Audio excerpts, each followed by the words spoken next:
Hello my dear family, welcome back to LMS lifestyle. ನಾನು Sukanya. So ಇವತ್ತು ಒಂದು weekend vlog ನಿಮ್ಮ ಜೊತೆ ಶೇರ್ ಮಾಡ್ತಾ ಇದ್ದೀನಿ. ಮಾರ್ನಿಂಗ್ಗೆ ಸೂಪರಾಗಿರುವಂಥ ಒಂದು ಬ್ರೇಕ್ಫಾಸ್ಟ್ ರೆಸಿಪಿ ನಿಮ್ಮ ಜೊತೆ ಶೇರ್ ಮಾಡ್ತಾ ಇದ್ದೀನಿ.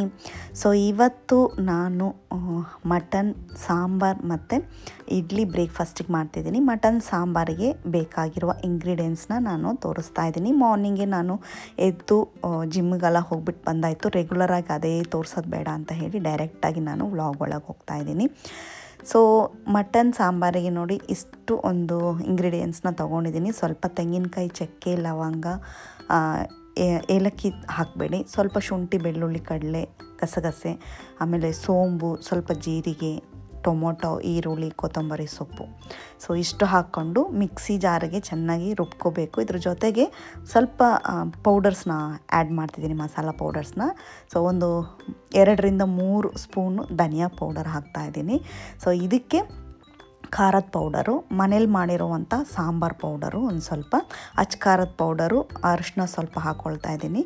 ಸೊ ಬೇಕು ಅಂದರೆ ಸ್ವಲ್ಪ ಪೆಪ್ಪರ್ ಪೌಡ್ರು ಕೂಡ ಹಾಕ್ಕೋಬೋದು, ಯಾಕಂದರೆ ಮಟನ್ ಸಾಂಬಾರು ಸ್ವಲ್ಪ ಸ್ಪೈಸಿ ಆಗಿದ್ರೇ ಚೆನ್ನಾಗಿರುತ್ತೆ. ಹಸಿಮೆಣಸಿನ್ಕಾಯಿ ಹಾಕ್ಕೊಳ್ಳಿ, ಸ್ವಲ್ಪ ಉಪ್ಪು ಹಾಕ್ಕೊಂಡು ಅದು ಚೆನ್ನಾಗಿ ಮಿಕ್ಸಿ ಜಾರಲ್ಲಿ ರುಬ್ಕೊಳ್ಳಿ. ಸೊ ಈ ಕಡೆ ಒಂದು ಕುಕ್ಕರಲ್ಲಿ ನಾನು ಸ್ವಲ್ಪ ಆಯಿಲ್ ಹಾಕ್ಕೊಂಡಿದ್ದೀನಿ, ಚೂರೆ ಆಯಿಲು, ಒಂದು ಹಾಫ್ ಬಂದು ಈರುಳ್ಳಿ. ಸೊ ಒಂದು ಹಾಫ್ ನಾನು ರುಬ್ಬಕ್ಕೆ ಹಾಕಿದ್ದೀನಿ, ಇನ್ನೊಂದು ಅರ್ಧ ಬಂದು ಇದಕ್ಕೆ ಹಾಕಿದ್ದೀನಿ. ಸೊ ಫ್ರೈ ಆಗೋಕ್ಕೆ ಸ್ವಲ್ಪ ಕರಿಬೇವು ಸೊಪ್ಪು ಜಾಸ್ತಿನೇ ಹಾಕ್ಕೊಳ್ಳಿ, ಸ್ಮೆಲ್ ಸೂಪರಾಗಿರುತ್ತೆ. ಸೊ ನಾವೇನು ರುಬ್ಬಿಟ್ಟಿದ್ವೋ ಆ ಮಸಾಲೆನ ಚೆನ್ನಾಗಿ ಎಣ್ಣೆಯಲ್ಲಿ ಫ್ರೈ ಮಾಡಿ. ಸೊ ಮಟನ್ ಸಾಂಬಾರು ಈ ರೀತಿ ಮಾಡಿ ನೋಡಿ, ತುಂಬ ಟೇಸ್ಟಾಗಿರುತ್ತೆ. ಮಾರ್ನಿಂಗ್ ಬ್ರೇಕ್ಫಾಸ್ಟ್ಗಾಗಲಿ, ಲಂಚ್ ಆಗಲಿ, ಡಿನ್ನರಿಗಾಗಲಿ ಸೂಪರ್ ರೆಸಿಪಿ ಇದು. ಸೊ ಇದು ಚೆನ್ನಾಗಿ ಲೈಟಾಗಿ ಎಣ್ಣೆ ಬಿಟ್ಟಿದ್ದಾಗ ನೀವು ಮಟನ್ನ ಆ್ಯಡ್ ಮಾಡ್ಕೊಳ್ಳಿ. ಸೊ ಮಟನ್ ಆ್ಯಡ್ ಮಾಡಿ ಚೆನ್ನಾಗಿ ಅದನ್ನು ಫ್ರೈ ಮಾಡ್ಕೊಳ್ಳಿ. ಸೊ ಫ್ರೆಶ್ ಮಟನ್ ತೊಗೊಂಡಿದ್ದೀನಿ, ಒಂದು 3/4 kg ತೊಗೊಂಡಿದ್ದೀನಿ ಫ್ರೆಶ್ ಮಟನ್ನು. ಸೊ ಇದನ್ನು ಹಾಕ್ಬಿಟ್ಟು ಚೆನ್ನಾಗಿ ಅದರಲ್ಲಿ ಫ್ರೈ ಮಾಡಿಕೊಂಡು ಆ ಹಸಿ ವಾಸನೆ ಹೋಗೋ ತನಕ ಲೈಟಾಗಿ ಕುದಿಸ್ಕೊಳ್ಳಿ. ಸೊ ಕುದಿಸ್ಕೊಳ್ಳೋದಷ್ಟು ನಿಮಗೆ ಟೇಸ್ಟು ಚೆನ್ನಾಗಿರುತ್ತೆ, ಹಸಿ ವಾಸನೆ ಹೋಗಲಿ. ಎಷ್ಟು ಲಿಕ್ವಿಡ್ ಕ್ವಾಂಟಿಟಿ ನಮ್ಗೆ ಬೇಕಾಗುತ್ತೋ ಸಾಂಬಾರು ಅಷ್ಟಕ್ಕೆ ಸ್ವಲ್ಪ ನೀರನ್ನ ಹಾಕ್ಕೊಳ್ಳಿ. ನಾನು ಮಿಕ್ಸಿ ಜಾರ್ನಲ್ಲೇ ನೀರನ್ನ ಮಿಕ್ಸ್ ಮಾಡಿ ಹಾಕ್ಕೊತಿದ್ದೀನಿ ನೋಡಿ, ಇಷ್ಟು ಸಾಕು. ಇದಕ್ಕೆ ಕುಕ್ಕರ್ ವಿಷಲ್ ಮುಚ್ಚಿಬಿಟ್ಟು ಒಂದು 5 ವಿಷಲ್ ಬಿಟ್ಬಿಡ್ತೀನಿ. ಈ ಕಡೆ ಸೈಡಲ್ಲಿ ಸೂಪರಾಗಿ ಒಂದು ಇಡ್ಲಿ ಪ್ರಿಪೇರ್ ಮಾಡ್ತಾಯಿದ್ದೀನಿ. ಸೊ ಇಡ್ಲಿ ಸಾಫ್ಟಾಗಿರುತ್ತೆ, ಮಟನ್ ಸಾಂಬಾರಿಗೆ ಇಡ್ಲಿ ಸೂಪರಾಗಿರುತ್ತೆ.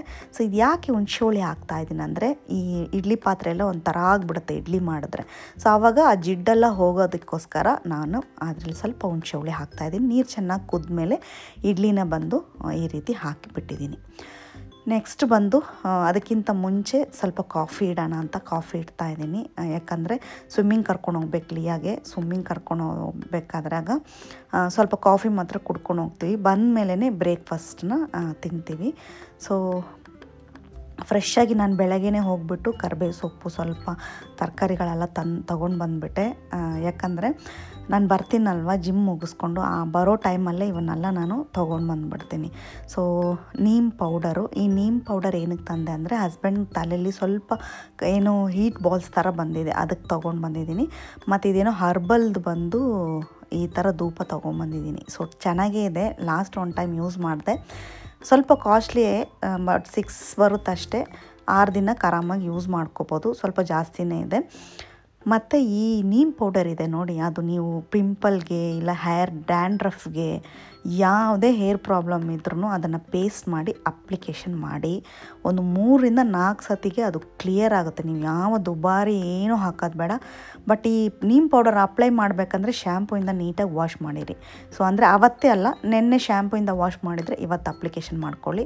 ಆಮೇಲೆ ಲೈಟಾಗಿ ನೀವು ಒಂದು 1/2 hour 40 minutes ಬಿಟ್ಬಿಟ್ಟು ಹೇರ್ ವಾಶ್ ಮಾಡಬೇಡಿ. ಫೇಸ್ ಅಪ್ಲಿಕೇಶನ್ ಅಂದರೆ ಪಿಂಪಲ್ಸ್ ಎಲ್ಲ ರಿಡ್ಯೂಸ್ ಮಾಡುತ್ತೆ, ತುಂಬ ಅದರಲ್ಲಿ ಆ್ಯಂಟಿ ಬ್ಯಾಕ್ಟೀರಿಯಾ ಪ್ರಾಪರ್ಟೀಸ್ ಇದೆ, ತುಂಬ ಯೂಸ್ಫುಲ್ ಆಗುತ್ತೆ ನಿಮಗೆ. ಸೊ ಫೇಸ್ಗೂ ಅಪ್ಲೈ ಮಾಡ್ಕೋಬೋದು. ಸೊ ಇದು ತುಂಬ ಚೆನ್ನಾಗಿರುವಂಥ ಅರೋಮಾ ಬರುತ್ತೆ ಈ ಧೂಪದಲ್ಲಿ. ಇದ್ರ ಜೊತೆಗೆ ನಾನು ಒಂದು 3 ಏಲಕ್ಕಿ ಹಾಕ್ತೀನಿ, ಇನ್ನೊಂದು ಸ್ವಲ್ಪ ಪಾಸಿಟಿವ್ ವೈಬ್ರೆಂಟ್ ಇರೋಕ್ಕೋಸ್ಕರ. ಸೊ ಇದನ್ನು ಚೆನ್ನಾಗಿ ಕುದಿಸ್ಕೊಂಡ್ಬಿಡ್ತಾ ಇದ್ದೀನಿ. ಮಟನ್ ಸಾಂಬಾರು ಚೆನ್ನಾಗಿ ಕುದಿಸಿ ಆಫ್ ಮಾಡಿದ್ದೀನಿ. ಅದಕ್ಕೊಂದು ಒಗ್ಗರಣೆ ಕೊಟ್ಕೊಂಬಿಡೋಣ ಫೈನಲ್ ಆಗಿ. ಇದು ಕಂಪ್ಲೀಟ್ ಆಪ್ಷನಲ್ ಅಷ್ಟೇ ಒಗ್ಗರಣೆ. ಸೊ ಇದಕ್ಕೆ ಒಗ್ಗರಣೆ ಕೊಡಬೇಕಾದ್ರೆ ಸ್ವಲ್ಪ ಹಿಂಗೆ ಹಾಕ್ಕೊಂಬಿಟ್ರೆ ಸೂಪರಾಗಿರುತ್ತೆ. ಸೊ ಬ್ರೇಕ್ಫಾಸ್ಟು ನನಗೆ ತುಂಬ ಹೊಟ್ಟೆ ಹಸಿವು ಆಗಿಬಿಡ್ತು. ನಾನು ಬಂದು ಬ್ರೇಕ್ಫಾಸ್ಟ್ ತಿನ್ಕೊತಾ ಇದ್ದೀನಿ. ಅವರೆಲ್ಲ ಸ್ವಿಮ್ಮಿಂಗ್ ಹೋಗ್ಬಿಟ್ಟು ಬಂದು ತಿಂತೀನಿ ಅಂತ ಹೇಳಿದರು. ಸರಿ ಅಂತ ಒಂದು 3 ಇಡ್ಲಿ ಸ್ವಲ್ಪ ಮಟನ್ ಸಾಂಬಾರು ಹಾಕ್ಕೊಂಡು ತಿನ್ಕೊತಾ ಕೂತಿದ್ದೀನಿ. ಅವ್ರು ಆಲ್ರೆಡಿ ಸ್ವಿಮ್ಮಿಂಗಿಗೆ ಹೋಗ್ಬಿಟ್ರು, ಸ್ವಲ್ಪ ಬೇಗನೆ ಹೋಗ್ಬಿಟ್ರು ಇವತ್ತು. ಯಾಕಂದರೆ ವೆದರು ಒಂದು ಸ್ವಲ್ಪ ಅಷ್ಟು ಬಿಸಿಲು ಇಲ್ಲ, ಒಂಥರ ಡಲ್ಲಾಗಿದೆ. ಹಾಗಾಗಿ ಸ್ವಲ್ಪ ಬೇಗ ಹೋದರೆ ಅವಳಿಗೆ ಇಳಿಯೋಕ್ಕೆಲ್ಲ ಸ್ವಲ್ಪ ಟೈಮ್ ತೊಗೊಂಡು ಅವಳು ಇಳ್ಕೊಂಬಿಡ್ತಾಳೆ. ಸೊ ಇವತ್ತು ಫ್ರೆಶ್ ಆಗಿರೋ ಮ್ಯಾಂಗೋಸ್ ಇಟ್ಟಿದ್ದಾರೆ ಇಲ್ಲಿ. ಇದ್ರ ಬ್ಯಾಕ್ ಸೈಡೇ ಸ್ವಿಮ್ಮಿಂಗ್ ಫೂಲ್ ಇರೋದು. ಸೊ ಅವ್ರನ್ನ ಸ್ವಿಮ್ಮಿಂಗ್ ಫೂಲ್ ಹತ್ರ ಹೋಗಿ ಪಿಕಪ್ ಮಾಡೋಕ್ಕೆ ಹೋದೆ ನಾನು. ಆ ಟೈಮಲ್ಲಿ ಮ್ಯಾಂಗೋಸ್ ನೋಡಿದೆ. ಸೊ ಇದೊಂದು ಫಾರ್ಮಿಂದ ತೊಗೊಂಬರ್ತಾರೆ ಫ್ರೆಶ್ಶಾಗಿ, ಅಲ್ಲಿಂದ ಹಾಗೆ ಬಾಕ್ಸ್ ತೊಗೊಂಬರ್ತಾರೆ. ಬಾಕ್ಸ್ 450 ರುಪೀಸು 480 ರುಪೀಸು ಅಂದರು. ಬಟ್ ಆಲ್ರೆಡಿ ಹಸ್ಬೆಂಡ್ ಬೇರೆ ಮ್ಯಾಂಗೋಸ್ ತುಂಬ ತಂದಿಟ್ಟಿದ್ದಾರೆ, ಅವ್ರಿಗೆ ಮ್ಯಾಂಗೋಸ್ ಅಂದರೆ ಇಷ್ಟ. ಸ್ವಿಮ್ಮಿಂಗೆಲ್ಲ ಮುಗಿಸ್ಕೊಂಡು ಅವಳಿಗೆ ಸ್ನಾನ ಎಲ್ಲ ಮುಗಿಸ್ಕೊಂಡು ಸೊ ಅವಳಿಗೆ ಪಾರ್ಟಿ ಕೊಡಬೇಕಂತ ಕರ್ಕೊಂಡು ಹೋಗ್ತಾ ಇದ್ದೀವಿ. ಏನಕ್ಕೆ ಪಾರ್ಟಿ ಅಂದರೆ ನನ್ನ ಬರ್ಡೇಗೆ ಬಂದು ಅವಳು ಗಡ್ಬಡ್ ಕೇಳಿದ್ಲು. ಸೊ ವರ್ಷಕ್ಕೊಂದೇ ಸತಿ ಗಡ್ಬಡ್ ಅವಳು ತಿನ್ನೋದು, ಆದರೆ ಐಸ್ ಕ್ರೀಮ್ ತಿನ್ನೋದು ಯಾವಾಗಾದರೂ ಒಂದು ಸತಿ. ಬಟ್ ಗಡ್ಬಡ್ ಅಂದರೆ ಸ್ವಲ್ಪ ಹೆವಿ ಇರುತ್ತಲ್ವ, ಇಯರ್ಲಿ ಒನ್ಸ್ ಕೊಡಿಸ್ತೀನಿ ಅಂತ ಹೇಳಿದೆ. ಬಟ್ ನನ್ನ ಬರ್ಡೇಗೆ ಅಂತ ಕೇಳಿದ್ಲು. ಬರ್ಡೇ ಬಂದು ಮಂಡೇ ಬಂದಿದ್ದರಿಂದ ಅದು ಮಾಡೋಕ್ಕಾಗಿಲ್ಲ. ಹಾಗಾಗಿ ಆ ಸ್ಯಾಟರ್ಡೆಗೆ ನಾವು ಶಿಫ್ಟ್ ಮಾಡಿದ್ವಿ. ಸೊ ಇವಾಗ ಅವಳಿಗೆ ಗಡ್ಬಡ್ ಕೊಡ್ಸೋಕ್ಕೆ ಕರ್ಕೊಂಡು ಹೋಗ್ತಿದ್ವಿ ಒಂದು 11:30 ಹಂಗೆ. ಸೊ ಅಂದರೆ ಅವಳು ಬಂದು ಫ್ರೆಶ್ ಅಪ್ ಆಗಿ ಎಲ್ಲ ಹೊರಡೋಷ್ಟೊಳಗೆ 11:30 12 ಆಗೋಯಿತು. ಇನ್ನೇನು ಲಂಚು ಅಲ್ಲೇ ಮಾಡ್ಕೊಂಬರ್ಬಿಡೋಣ ಅಂತ. ಸ್ವಲ್ಪ ಚೆನ್ನಾಗಿ ಬಿಸಿಲು ಬರ್ತಾಯಿತ್ತು. ಸೊ ಸುಮಾರು ಒಂದು 2 ವೀಕ್ಸಿಂದ ಕೇಳ್ತಾಳೆ, ನಿನ್ನ ಬರ್ಡೇಗೆ ಪಾರ್ಟಿ ಗಡ್ಬಡ್ ಅಂತ. ಯಾವುದೋ ಇದ್ರಲ್ಲಿ ನೋಡ್ಬಿಟ್ಟಿದ್ದಾಳೆ ಗಡ್ಬಡ್ ಈ ಟಿ ವಿಯಲ್ಲೇನೋ. ಸೊ ಅದನ್ನೇ ಕೇಳ್ತಾಯಿದ್ಲು. ಅವಳಿಗೆ ಇಷ್ಟವರೆಗೂ ಯಾವುದೋ ಆ ಥರ ಐಸ್ ಕ್ರೀಮ್ಸ್ ಎಲ್ಲ ಕೊಡಿಸೇ ಇಲ್ಲ. ಸೊ ನಾರ್ಮಲ್ ಕೋನು ಅಂಥವೆಲ್ಲ ತಿಂತಾಳೆ. ಸೊ ಮನೆ ಪಕ್ಕದಲ್ಲಿರುವಂಥ ಒಂದು ಹೋಟೆಲ್ಗೆ ಬಂದುಬಿಟ್ಟು ಗಡ್ಬಡ್ನ ಮಾಡ್ತಿದ್ದಾರೆ. ಸೂಪರಾಗಿ ಮಾಡಿದರು. ಅವಳಿಗೆ ಮಾಡೋದು ನೋಡಿನೇ ನಾನು ಮತ್ತು ಹಸ್ಬೆಂಡು ಇನ್ನೊಂದು ಆರ್ಡ್ರ್ ಮಾಡ್ಕೊಂಡ್ವಿ. ಬಟ್ ಲಂಚು ಇಲ್ಲೇ ತಿನ್ಕೊಂಬಿಟ್ವಿ. ಸೊ ಟೈಮ್ ಹೆಂಗೋ ಆಗಿತ್ತು ಅಂತ. ನಾನು ಮಾರ್ನಿಂಗೇ ತಿಂಡಿ ತಿಂದಿದ್ದು. ಹಾಗಾಗಿ ಲಂಚ್ ಬಂದು ಸೂಪರಾಗಿರುತ್ತೆ ಅಲ್ಲಿ ಟೇಸ್ಟು. ತುಂಬ ಅಂದರೆ ತುಂಬ ಚೆನ್ನಾಗಿ ಅವ್ರು ರೆಡಿ ಮಾಡಿಕೊಟ್ರು. ನೋಡಿ ಎಷ್ಟು ಚೆನ್ನಾಗಿ ಮಾಡಿದಾರಂತ. ಸೊ ಸೂಪರಾಗಿತ್ತು. ಅವಳು ತುಂಬ ಖುಷಿಯಾದ್ಲು. ಬಟ್ ಅಷ್ಟು ಅವಳು ತಿನ್ನಲಿಲ್ಲ, ಒಂದು 70% ತಿಂದಿದ್ದಾಳೆ ಐಸ್ ಕ್ರೀಮು. ತುಂಬ ನಟ್ಸ್ ಇರುತ್ತೆ, ವೆರೈಟೀಸ್ ಆಫ್ ಒಂದು 3-4 ಟೈಪ್ಸ್ ಆಫ್ ಐಸ್ ಕ್ರೀಮ್ಸ್ ಹಾಕಿರ್ತಾರೆ. ತುಂಬ ಖುಷಿನೂ ಆದ್ಲು. ಸ್ವಲ್ಪ ಬಿಸಿಲಿದೆಯಾ ಅಂತ ನಮಗೂ ಖುಷಿಯಾಗಿ ಸ್ವಲ್ಪ ಕೊಡಿಸಿದ್ವಿ. ವೇಪರ್ಸು, ಐಸ್ ಕ್ರೀಮ್ಸು, ಚೆರಿ ಮತ್ತು ತುಂಬ ಗೊತ್ತಿಲ್ಲ ಎಷ್ಟು ಫ್ರೆಶ್ ಆಗಿರುತ್ತಂತ. ಬಟ್ ಓಕೆ, ಇಯರ್ಲಿ ಒನ್ಸ್ ನಾವು ಅದರಲ್ಲಿ ತೊಗೊಂಡು ತಿನ್ನೋದ್ರಲ್ಲಿ ಏನೂ ಪ್ರಾಬ್ಲಮ್ ಇಲ್ಲ ಅಂದ್ಕೊಳ್ತೀನಿ. ಅವಳಿಗೆ ತುಂಬ ಜಂಕ್ನ ಅವಾಯ್ಡ್ ಮಾಡ್ತೀವಿ. ಅವ್ರು ಕರಾಟೆ ಸಾರ್ ಅಂತೂ ತುಂಬ ಬೈತಾ ಇರ್ತಾರೆ. ಅವಳು ಏನಾದ್ರು ತಿನ್ನೋದು ನಾನು ವೀಡಿಯೋದಲ್ಲಿ ಹಾಕ್ಬಿಟ್ರೆ ನಮಗೆ ನೆಕ್ಸ್ಟು ಸ್ಕೋಲ್ಡಿಂಗೆ. ಯಾಕಂದರೆ ಅವಳಿಗೆ ಎನರ್ಜಿ ಇರಲ್ಲ, ಸೊ ಶುಗರ್ ಎಲ್ಲ ಕೊಡಬೇಡಿ ಜಾಸ್ತಿ ಅಂತ ಹೇಳ್ತಿರ್ತಾರೆ. ಹಾಗೆಯೇ ಅವಳು ಅಷ್ಟೇ ಭಯ ಪಡ್ತಾಳೆ ಜಾಸ್ತಿ. ಏನಾದರೂ ಅವಳು ಕೇಳಿದ್ರೆ ಮಾಸ್ಟ್ರಿಗೆ ಕಾಲ್ ಮಾಡ್ತೀನಿ ಅಂದರೆ ಅವಳು ಬೇಡ ಅಂತ ಹೇಳಿಬಿಡ್ತಾಳೆ. ಸೊ ಸ್ನ್ಯಾಕ್ಸ್ ಆಗಲಿ ಯಾರಾದರೂ ಒಬ್ಬರು ಅವ್ರಿಗೆ ಕಂಟ್ರೋಲ್ ಮಾಡೋಕ್ಕಿರಬೇಕು. ಸ್ನ್ಯಾಕ್ಸ್ ಅಥವಾ ಏನೇ ಸ್ವೀಟ್ಸ್ ಕೇಳಿದ್ರೂ ಅವಳಿಗೆ ಮಾಸ್ಟರ್ಗೆ ಹೇಳ್ತೀನಿ ಅಂತ ಹೇಳಿದ್ರೆ ಸ್ಟಾಪ್ ಮಾಡಿಬಿಟ್ಟು ಬೇರೆ ಒಂದು ಫ್ರೂಟ್ಸು ಅಥವಾ ಸ್ಕೆಚ್ ಪೆನ್ಸು ಅಂಥದ್ದೇನಾದರೂ ಅವಳು ಪರ್ಚೇಸ್ ಮಾಡ್ಕೊತಾಳೆ. ಸೊ ಮಧ್ಯಾಹ್ನ ಲಂಚ್ ಬಂದು ನಾನು ತುಂಬ ದಿನ ಆಗಿತ್ತು ಸೌತ್ ಇಂಡಿಯನ್ ಮೀಲ್ ತಿಂದು. ಸೊ ಹಾಗಾಗಿ ಸೌತ್ ಇಂಡಿಯನ್ ಮೀಲ್ ಆರ್ಡ್ರ್ ಮಾಡಿದ್ದೆ. ಹಸ್ಬೆಂಡ್ ಬಂದು ರೋಟಿ ಕರಿ, ಬಿಕಾಸ್ ಸೌತ್ ಇಂಡಿಯನ್ ಮೀಲ್ಸ್ ಅದರಲ್ಲಿ ಸ್ವಲ್ಪ ನಾನು ತಿನ್ಕೊತೀನಿ, ಹಸ್ಬೆಂಡ್ಗೂ ಶೇರ್ ಮಾಡಿಬಿಡ್ತೀನಿ. ಫುಲ್ಲು ತಿನ್ನೋಕ್ಕೂ ಆಗೋಲ್ಲ. ಸ್ವೀಟ್ಸ್ ಎಲ್ಲ ನನಗೆ ಅದರಲ್ಲಿ ಏನೂ ತಿನ್ನೋಕ್ಕಾಗಲ್ಲ, ಪೂರಿ ಎಲ್ಲ ಏನೂ ತಿನ್ನೋಕ್ಕಾಗಲ್ಲ. ಬರೀ ರೈಸ್, ಸ್ವಲ್ಪ ಪಪ್ಪು ಸಾಂಬಾರೆಲ್ಲ ತಿಂದೆ. ತುಂಬ ಟೇಸ್ಟಾಗಿತ್ತು. ಅಷ್ಟೆಲ್ಲ ತಿಂದಾದಮೇಲೆ ಹಸ್ಬೆಂಡ್ಗೂ ತುಂಬ ಇಷ್ಟ ಆಯಿತು. ಅವ್ರಿಗೂ ತುಂಬ ಇಷ್ಟ ಐಸ್ ಕ್ರೀಮ್ ಅಂದರೆ. ಲಿಯಾಗೋಸ್ಕರ ಅವರು ಐಸ್ ಕ್ರೀಮ್ ಜಾಸ್ತಿ ತಿನ್ನಲ್ಲ, ಇಲ್ಲಾಂದರೆ ಎವ್ರಿ ಡೇ ಅವ್ರಿಗೆ ಐಸ್ ಕ್ರೀಮ್ ಕೊಟ್ಟರು ತಿಂತಾ ಇರ್ತಾರೆ. ನನ್ನ ತಮ್ಮ ಏನಾದರೂ ಮನೆಗೆ ಬಂದರೆ ಅವರು ಡಬ್ಬ ತೊಗೊಂಬಂದು ಇಟ್ಕೊಂಡು ಅವಳಿಗೆ ಕೊಡಬಾರ್ದಂತ ರಾತ್ರಿ ಟೈಮಲ್ಲಿ ತಿಂತಾ ಇರ್ತಾರೆ ನನ್ನ ತಮ್ಮನೂ ಹಸ್ಬೆಂಡು.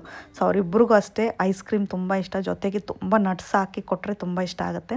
ಸೊ ಅವಳು ಸ್ವಲ್ಪ ಇಟ್ಟಿದ್ಲು, ಅದನ್ನ ಅವ್ರು ಟೇಸ್ಟ್ ಮಾಡಿದ್ರಾಯ್ತಾ, ಅವ್ರಿಗೂ ತುಂಬ ಇಷ್ಟ ಆಯಿತು. ಸೊ ಇವ್ರಿಗೂ ಇನ್ನೊಂದು ಸ್ವಲ್ಪ ಚೆನ್ನಾಗಿ ಅವರೇ ಹೋಗಿ ಕಸ್ಟಮೈಸ್ ಮಾಡ್ಕೊಂಡು ಬಂದರು, ಏನೇನು ಎಕ್ಸ್ಟ್ರಾ ಎಲ್ಲ ಹಾಕ್ಸಿ. ಸೂಪರ್ ಟೇಸ್ಟಿಯಾಗಿತ್ತು. ಸೊ ನಾನು ಅದರಲ್ಲಿ ಸ್ವಲ್ಪ ತಿಂದೆ. ನನಗೆ ಐಸ್ ಕ್ರೀಮ್ ಅಂದರೆ ಅಷ್ಟು ಇಷ್ಟ ಇಲ್ಲ. ಸೊ ಆದರೂ ಸ್ವಲ್ಪ ತಿಂದೆ, ಶುಗರೆಲ್ಲ ಇಷ್ಟಪಡಲ್ಲ.